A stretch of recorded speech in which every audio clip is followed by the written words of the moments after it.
And the key I love about them, the key that is totally savage, y'all. I absolutely love it. In chapter 25, verse 9, it says, "No," they replied. See, the foolish had just asked them for some oil. They said no. They said no. See, people try to make us feel like there's some kind of obligation to say yes to everything. You can't say yes to everything, sis. You will be burnt out, right?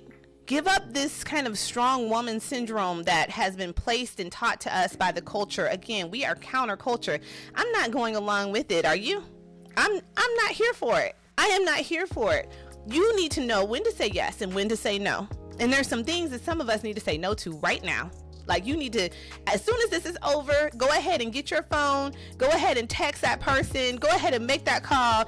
And you might need to be like these 5 women who were counted as wise and say no. I saw this reel on Instagram the other day that one of my girlfriends forwarded to me, and this lady said this statement, and at first I was like, whoa, that was like really something. But then I was like, man, she's really telling the truth. She said, "I'm not afraid to be a villain in your story in order to be the hero in mine." It doesn't sound chaste and kind and nice and prim and proper like many of us were taught to act, but you've got to have discretion. You've got to know, because how many of you know if the foolish women were telling this story in the Bible, they would frame those 5 wise women as villains. They were villains in their story, right?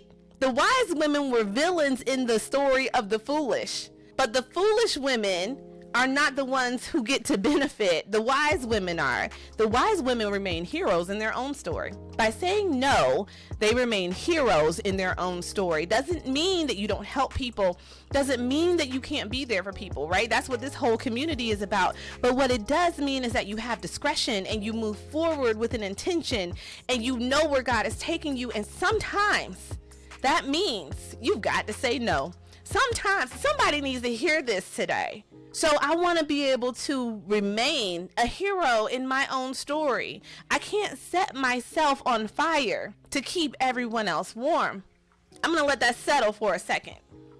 Somebody needs to hear that again. I can't set myself on fire to keep somebody else warm, because if I set myself on fire, eventually there's going to be nothing left, and everybody else who was warm for a while, guess what? They're going to be cold again. I got to find a different way. So I want to help my sister, right?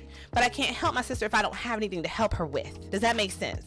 I want to help my family. I know you want to help your family. Your family always relies on you. You're the one they call. You're the one they text. You're the one who has to lead the family reunion, the family group chat, the family WhatsApp. All of the conversations are ones that you have, and everybody comes to you for everything. But at some point in time, you've got to know when to say no.